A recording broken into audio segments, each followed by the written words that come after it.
Welcome to another video. So here was one that I'm pretty excited about. This is a project that I've had in mind for years. I used to be a gold prospector. In fact, I used to be the assistant claims director for the state of Utah and used to go to a lot of the common digs. I used to write for a Gold Prospector magazine and wrote an article for them, I wrote for that magazine for a few years. And long story short, I have some gold left from back in those days, and I've always thought it'd be cool to have a ring made out of the gold that I mine placer mining. And I've gone to jewelers a few times, and here's the problem. So gold in its raw nugget form, this is the largest nugget that I found while out on a prospecting trip to California, on, what was the name of that creek? Whiskey Creek in California. Raw gold is between 70 and 85% gold. It could have lead, zinc, silver, platinum, any other number of trace elements in it, some of which are not conducive to making good jewelry. So typically you don't use raw turquoise nuggets for jewelry. You want to use refined 0.999 fine gold, and then if you don't want 24 karat gold, you want to do like 18 karat, 10 karat, whatever, you would add silver back to it and other stuff back to it to make it into an alloy that would be more conductive to being durable enough to be set in jewelry. Well, if I go to when I go to jewelers and say, hey, will you make me a ring out of my gold? They say, well, we won't do it unless it's refined. And when they send it to a refinery, if they send them 1 ounce of gold, if they send them my gold, the refinery sends them back 1 ounce of gold. Somebody else's gold, not my gold. And I was like, well, that defeats the purpose. So I don't know how this is going to turn out. I don't know if it will work. I don't know if it'll cast. I don't know if it'll hold up. But I'm going to make a ring out of the gold that I mined. Might be a complete disaster. I might ruin all this gold. It's not a lot. I know I'm going to have to add some silver to it to get it hard enough and probably to have enough to cast the ring that I want. What I'm going to do here is I'm going to weigh it up and see if I'm close. Now, gold has a specific gravity of 19.2. Steel, by the same amount of, like, say, mass. So this right here, if this right here weighed, if we weighed it in ounces, and it weighs 0.62 ounces, if this was 24 karat gold, it would probably be closer to an ounce of gold, because gold is heavier than steel. Gold is heavier, one of the heavier elements. And so if this is 0.62, I need to have probably at least 1 ounce of gold to be able to cast this ring, because it's going to be heavier for the same amount of mass. That might not be correct. It might be just the area taken up.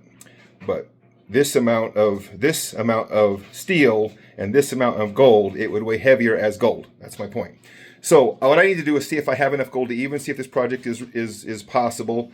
I may not have enough, it may not work, or I might have to add so much silver that it's just going to look like silver, and it kind of defeats the purpose also, although it still would be made out of my gold. But I'm going to see if it doesn't work out. You'll never see this video. If you're watching this, it's because it worked out, or at least it was entertaining enough that I thought you might want to watch it. So let's see how much gold I have, and if it's going to be in the ballpark to where I can make this ring in gold that I mined, and then probably set an opal in it that I cut. All right, so here is my gold. Every one of these is going to have a memory. Like I said, this is the biggest piece that I mined on a trip to California. This is the largest piece of gold I recovered in San Juan County, Utah. That was found in Recapture Creek, a very, very large piece of gold for that area. Largest piece I ever found there. This is flour gold recovered by using mercury in a retort while I was mining on the San Juan River. This is gold from the same process from the Dolores and San Miguel River. Same with these and these. So this stuff right here was actually not, these are not natural nuggets. These are nuggets kind of made by, you pick out the bigger pieces, and then when you got flour gold, you can put some mercury in it if you're dumb and don't mind the chemicals or don't mind you're possibly dying. This is a piece of gold that I got from a common dig in Duesenberg, California.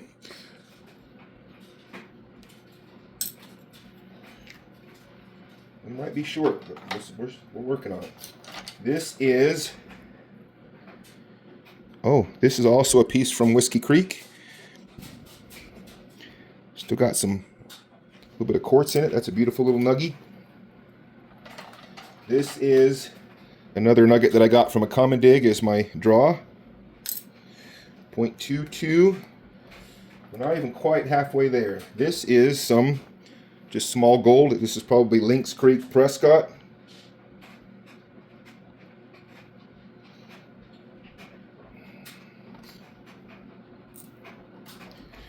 .25.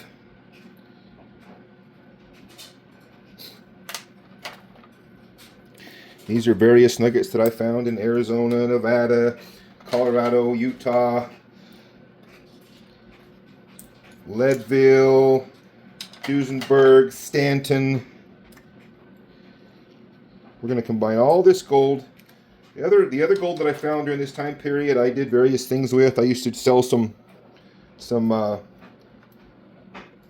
panning dirt, and 4th of July I used to do a booth where you could come pan for gold and run a sluice box and find gold and do some various things like that. That's where a lot of that gold went. This is just stuff that I've kept over the years. Always thinking, man, I should do something with this. This right here is in water, so it's going to be a little bit tougher to get out. This right here. So, funny story. I'll tell you 2 funny stories here if you want to listen. I went to Duesenberg, I think twice, common digs with the Gold Prospectors Association of America. 2 of the funny things that happened there. One, I would go out, and I was a go-getter. I would go out, and before the sun came up, I would be out there shoveling dirt like nobody's business. And I would shovel dirt. I would still be shoveling dirt when the sun went down. Moving dirt through a high banker or a dry washer or a dredge or whatever it was. I was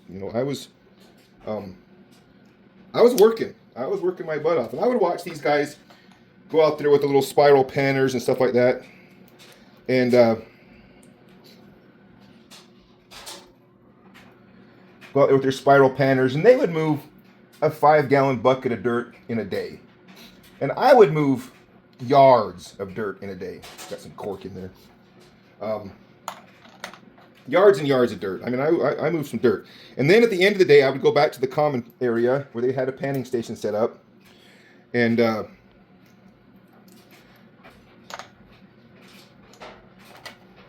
would pan mine out.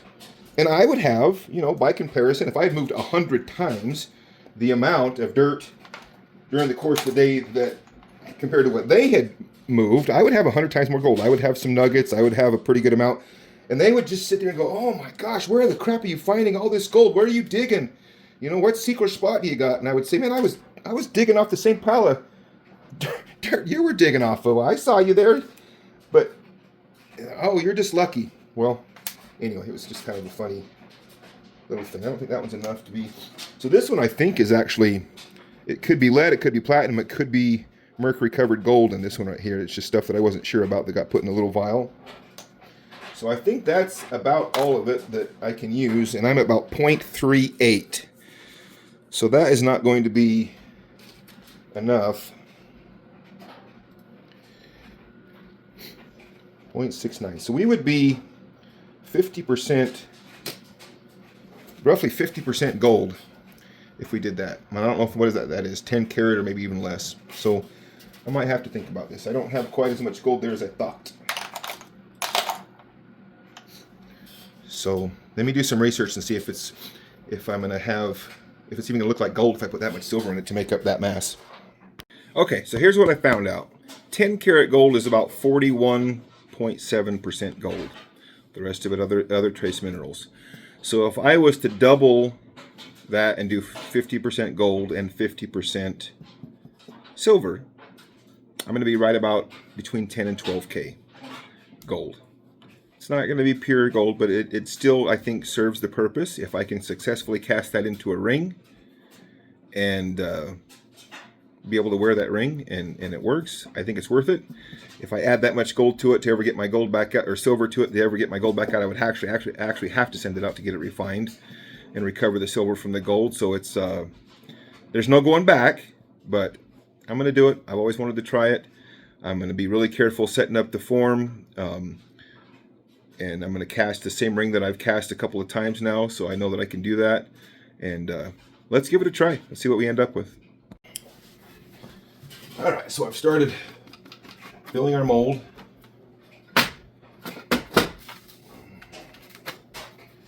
Can't find my other little hammer I used to use here.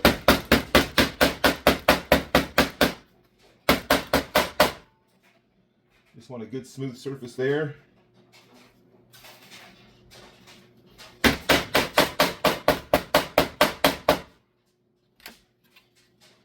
Clean it off.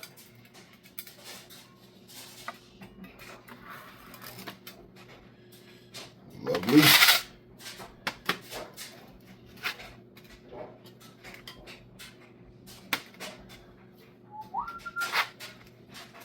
I don't like that.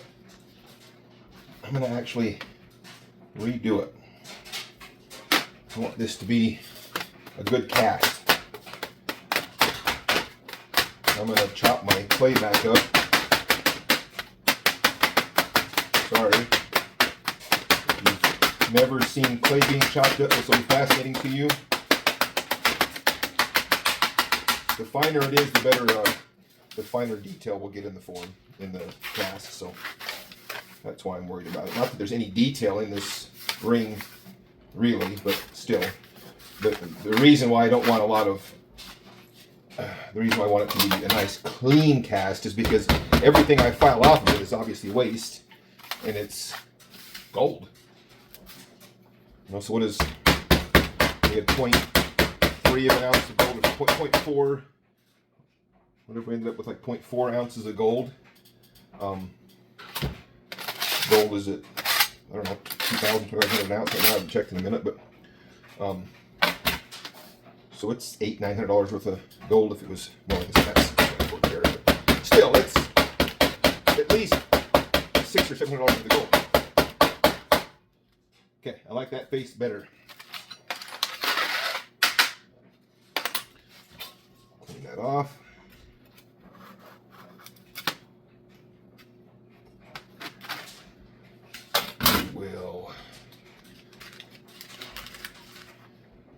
I actually want the ring to stay on this side most of the time.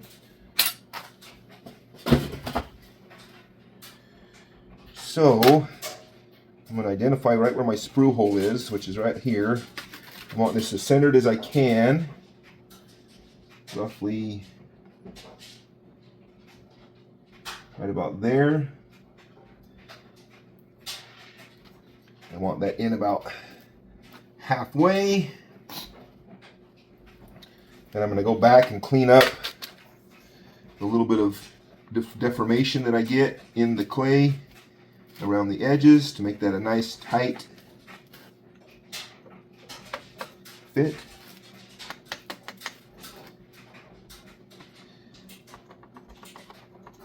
On the inside and the out. Okay, now we'll put a little bit of our cornstarch on there.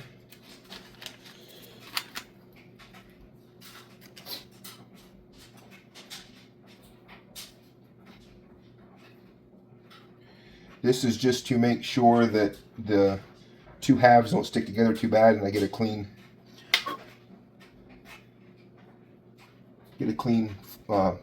imprint.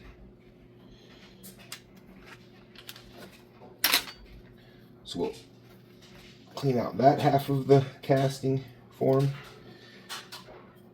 Make sure everything's clean on there so we get a good seal, good fit.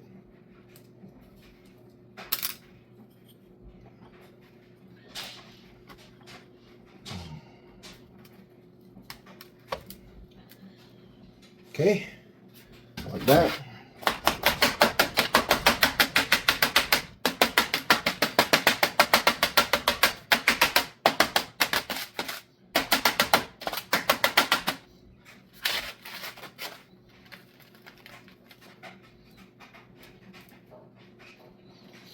So I'm going to reach in there and kind of pack it in around the ring. And then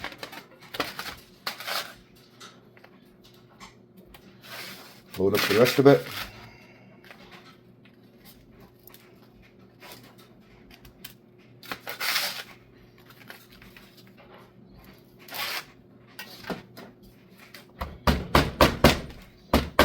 It feels really nice when you whack your finger between the hammer and the casting. Ask me how I know.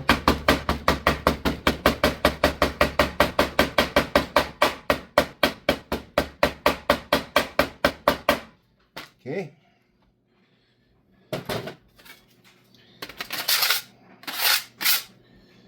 I like that. Everything's looking good there, and I'm going to carefully pull those apart. I prefer that the ring stay on this side, but it didn't. That's okay. So we'll start with this side here. I'm going to make a funnel here for our casting, for our sprue to be in. Nice clean chute so that the gold can go down into.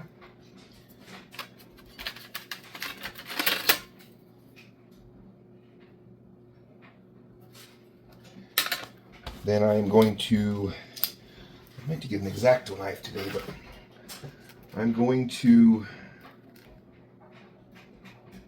this is always a compromise between how much do I want to clean up and how bad do I want this to cast all the way to the bottom and get a clean cast the first time out. And again, everything that's cleanup is going to be gold, possibly wasted, filed off in, in sand.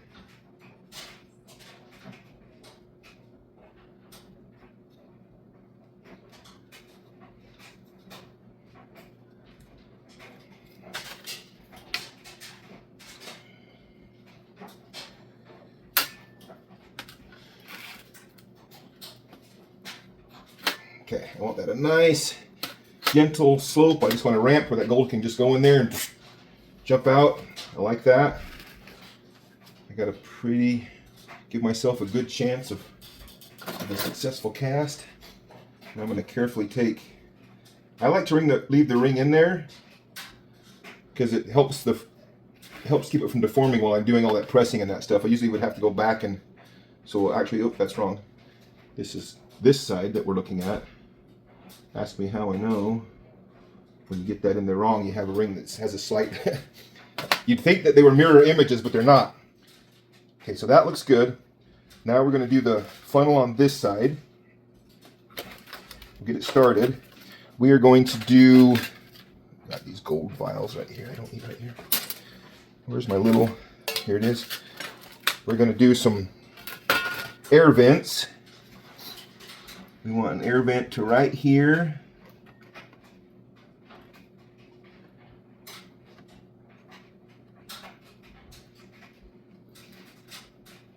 We're going to put air vents all the way around this to make sure that there's no air pressure stopping the molten gold from traveling all the way to the bottom and filling up this mold. One there, one there.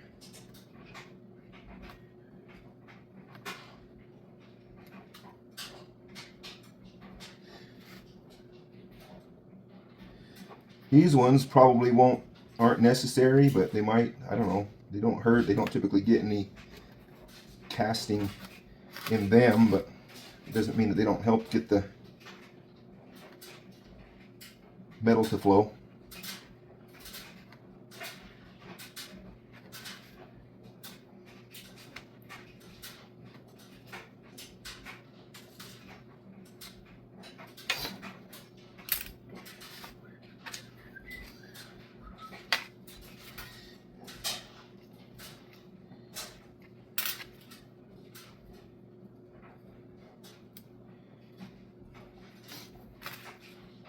The two that I'm most worried about are these two right here. I want to make sure that those are good, clean, open channels for that air to just whoosh out of.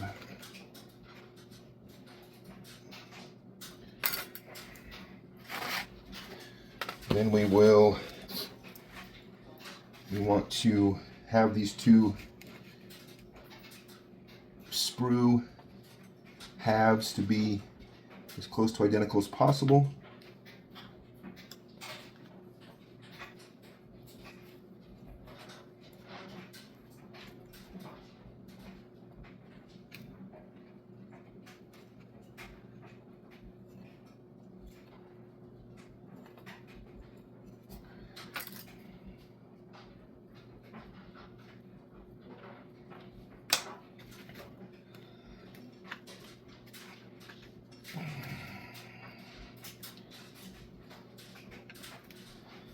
Okay. You can see where those are going to smush down a little bit. I want to make sure I still have air pathways after the two halves go back together. So I'm going to reopen that. I think I'm happy with that. Better not leave this little guy in there. We won't have much of a cast.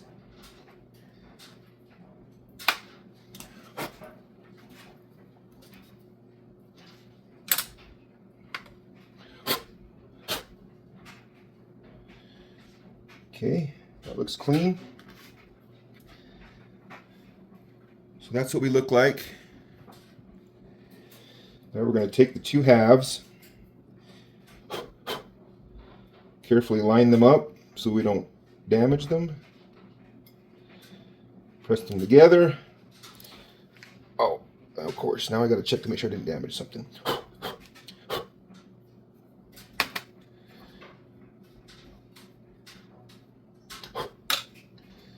I think we're okay.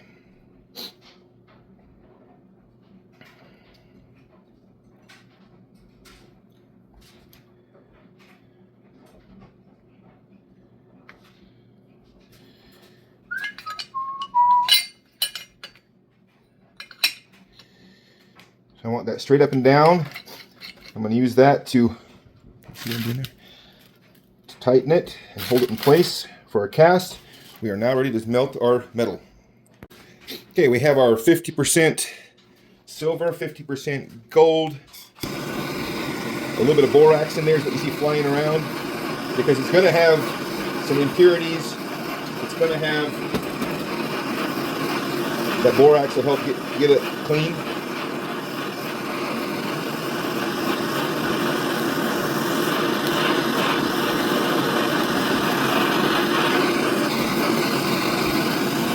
I'm going to pause this. I'm going to pause it for most of this, but I'll bring you back. It probably takes about 3-4 minutes to get this all liquid.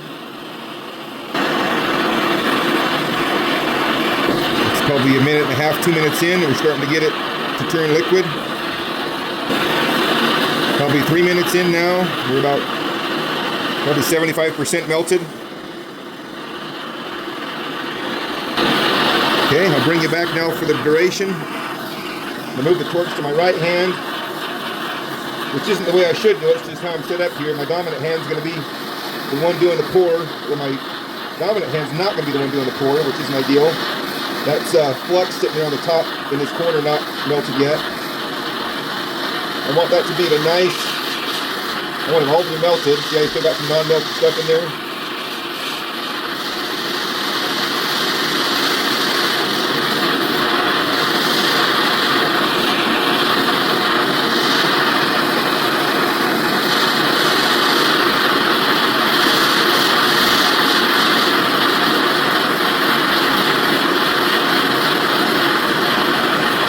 I want it in a nice, very liquid, very, very liquid state.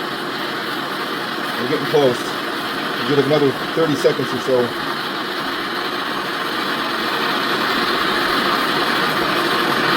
I think when I've had trouble with them casting before, it's because I just wasn't quite hot enough.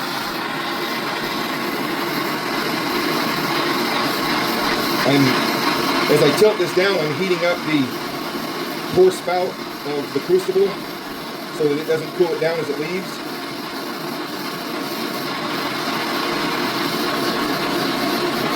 Slowly bringing it to the front, slowly aiming it, getting ready for the pour.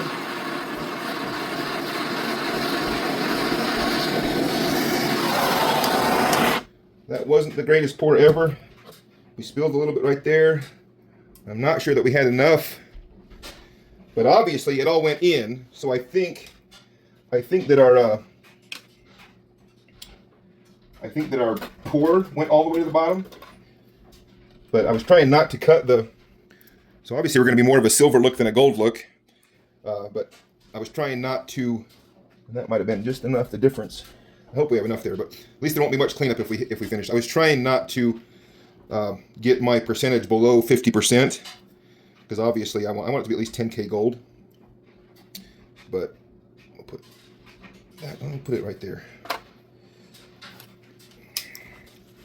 All right here live, we're going to check and see how our cast went. This is a cast that took decades in the making. Some of this gold was mined, 25, 30 years ago even. A little piece right in there that came out the bottom. Oh yeah. We didn't quite get enough right there. We didn't quite. We'll have to see. There might be enough where we can just narrow up that band. This is a very thick band, and there's just a little bit of a low spot there. We could have used just a little bit more gold, but that was definitely a successful pour, and I think it's one that we can use just by doing a little bit of modification at the bottom of that. So let me pull this out.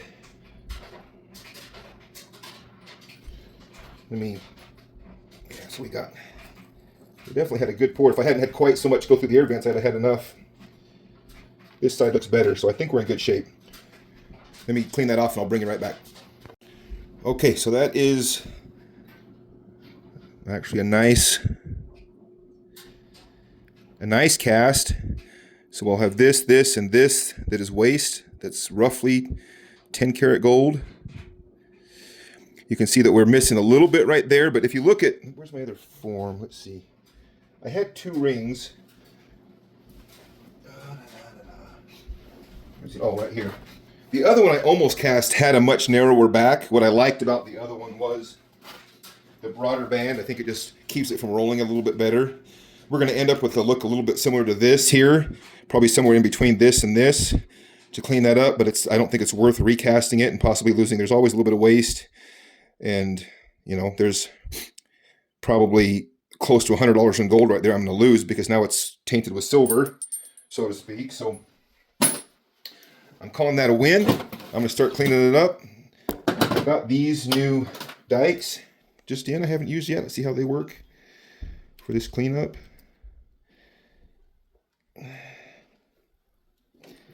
Not that impressive.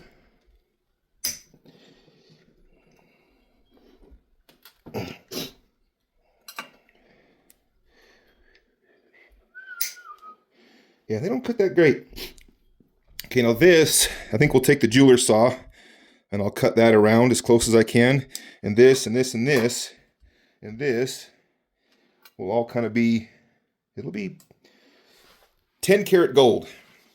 It's going to have a goldish hue, as you can see. And it might polish up a little bit more gold than it is now.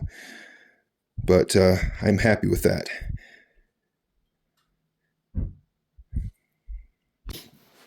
Okay, so I take my jeweler's saw, and as closely as I can, I'm going to cut this. I'm not going to try and do it on camera because it'll be long and boring and tedious because this doesn't cut very quickly. And I'm probably going to err on the side of not wanting to mess up my form and have more waste. I'd rather grind off a little bit than take a chance on damaging my final ring. So you can see, yeah. So this is what it's going to look like for the next 10-15 minutes. I'll be back. All right, so this is just a lot of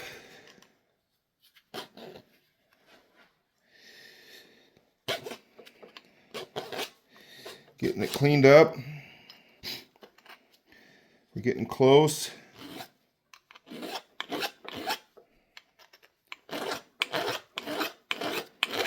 We've got the sprue off. We've got kind of a mess here on the end where the extra is.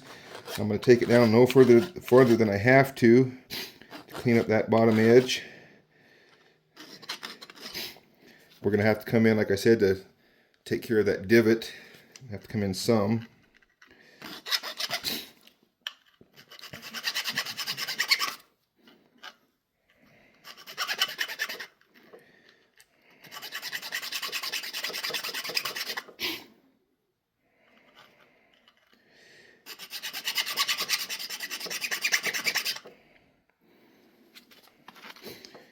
little bit of the time until I like the shape.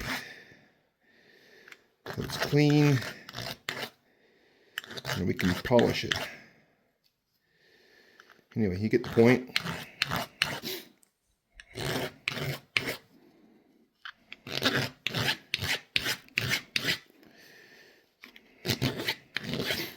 We're going to go till we get that casting ridge out. Seems like this ring has a little bit more of a casting ridge when I cast it than that other one, but I don't know why. I mean, I was careful. You saw I was careful to make sure I didn't flip the ring when I was kind of re-solidifying the clay. Because that can be one thing that can give you a little bit of a casting ridge, but it's okay. I mean, it'll come out clean. So I got another 10 minutes or so of this. I'll be right back. All right, quick peek kind of in the process.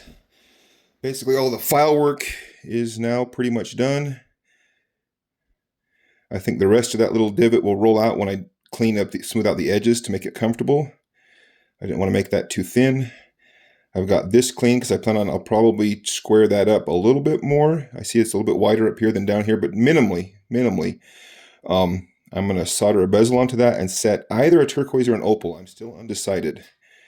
Maybe we'll go look at our options. So I'm going to clean this up a little bit more and I'll bring you back. I'm going to have it mostly polished before we solder it on, all except for that face right there. I want it clean.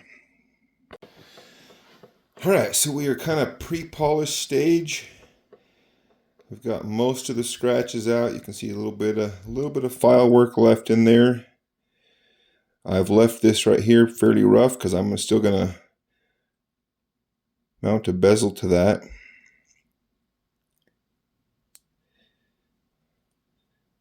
But we're getting closer. Now let's go look at some of the stones that we might work with. All right, some of our options here. I don't have the best light in here, but that opal right there, we gotta go do this where you can actually see the stones I'm looking at. All right, so we have a couple here that I'm kind of leaning toward picking. We could do that one. That one is a crazy good. Again, I don't know why we're not getting good light on these, but crazy good opal there. That one might be a little bit big, unless you did it like that. What do we think about doing it as at a diagonal? That's an interesting thought. It kind of would almost fit there, barely. Okay, so there's that one. This one is probably the best opal I ever cut. That one fits in there very nice.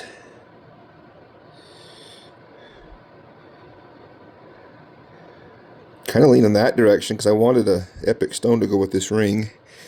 Another option would be this Cushing cut. Maybe just a smidgen behind. Come on. If you cut stones, you have no fingernails left to pick anything up. So this one, what I'm thinking is, it kind of highlights that the stone is not a perfect square, the ring is not a perfect rectangle, and it's almost distracting, and it's almost a little bit small. I mean, by the time you add a bezel there, it might not look small, so I'm kind of leaning away from that.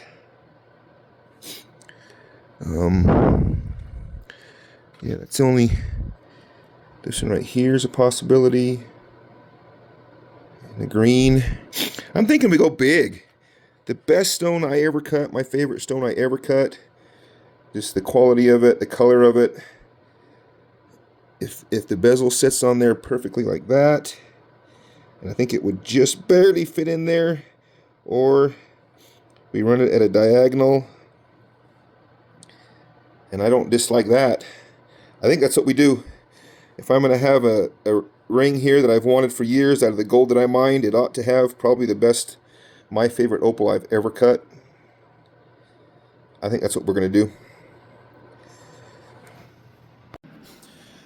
All right, I'm thinking that orientation. I'm going to put all the solder on the inside because I want as little solder as possible to hit the outside of that ring. Now you'll notice that I have a silver bezel being soldered to my gold quote ring.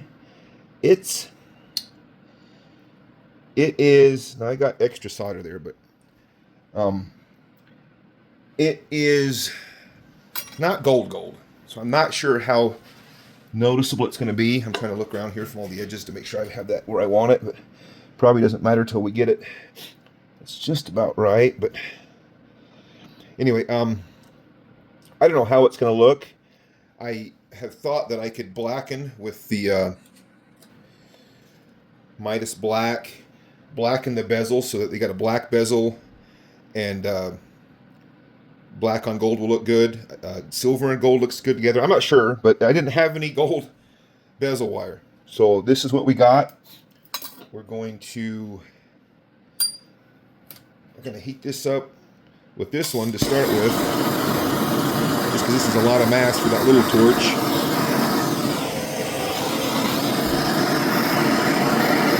And as soon as I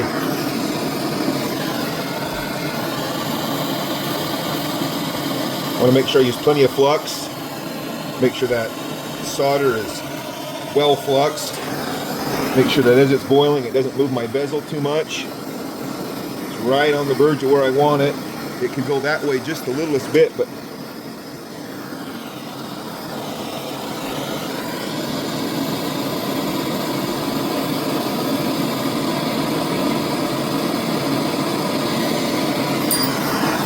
okay, so what I'll do is I'll heat it up with this big torch. As soon as I get it close, I'm going to go back to the little torch to kind of redirect the heat.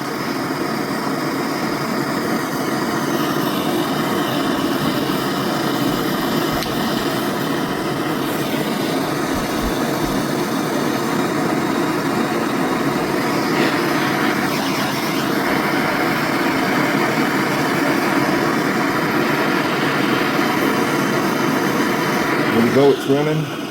I just want to make sure that I pull solder all the way out, all the way around. I don't want any gaps, I don't want any holes.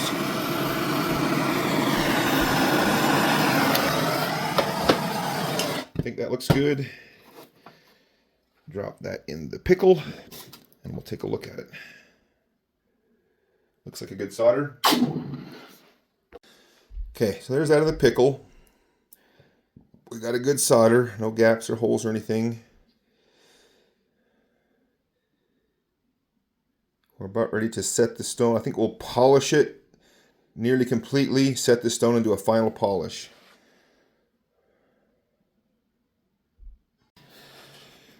Okay, I'm going to try and get this to where you can see what I'm doing.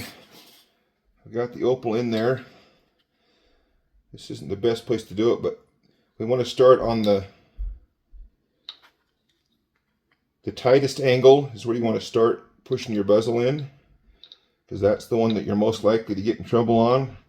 You don't want to try and get all of it at once. You want to massage a little from this side, a little from that side. Just start walking it in. If you start trying to get it all at once, a lot of times you'll push up one end of the stone, and ask me how I know.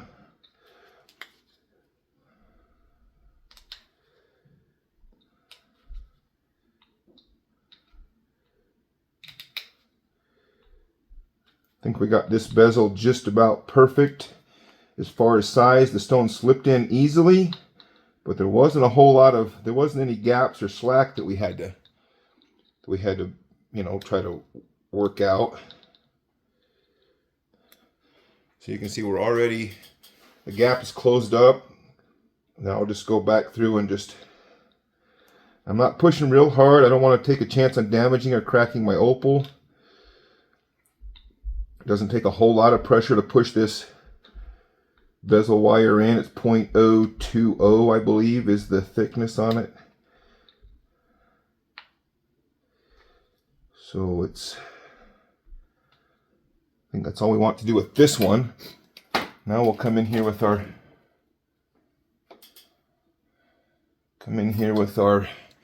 round nose pliers and just kind of burnish it a little bit.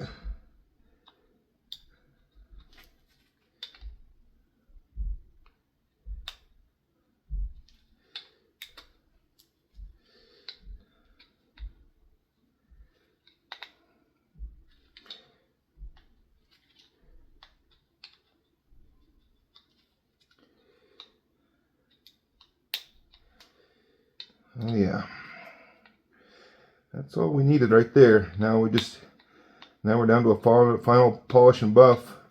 I guess I forgot I was going to take it down and do one more final polish before I set it, but I had it close to polished, so shouldn't take much. I just got to go slow and make sure I don't overheat the stone.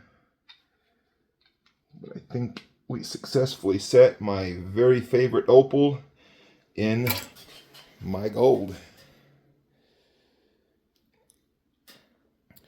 And it doesn't look very goldy, but I know it's gold. It's 10 karat gold-ish.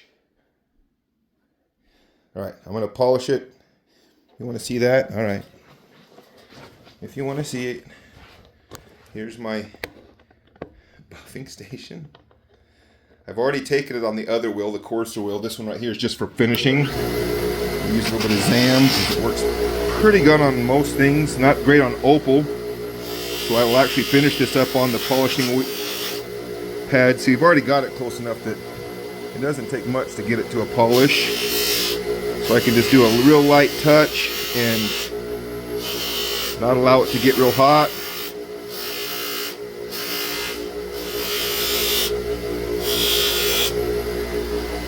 See how quickly that starts to polish. Look at that. You can see me right there.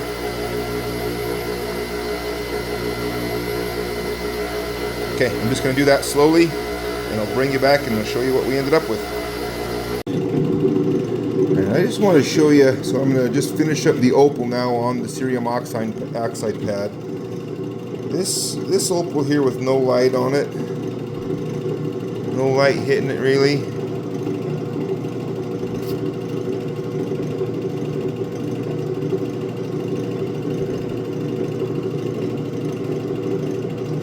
There you go. Still had some cerium oxide on it blocking it, but see, look into that one. Let's go finish cleaning this up and then I'll show it to you. Man, I love that opal. Alright, I'm pretty proud of this one. I would say this is probably my favorite thing I've ever created because it's got my favorite opal and my gold in it. So here it is without any further ado. Look at the opal in it. This one in sunlight is just crazy insane. It's a crystal opal with an interior light that's mostly greens and blues and whatnot, but it's mostly red outside. But you can see that it's just a bright stone with no directionality, meaning there's always color facing you. That is a roughly 10 karat gold ring. It has a little bit of a goldish hue. It's not a perfect cast, but it's perfect enough for me. The little bit of flaws are down here on the bottom where we just had that little bit of a casting area. But how about that stone? And how about that? So for the first time, I'm going to try and slip it on. Boom. Perfect. Perfect fit. Barely gets over my knuckle, but I need it to be snug or it just spins all day.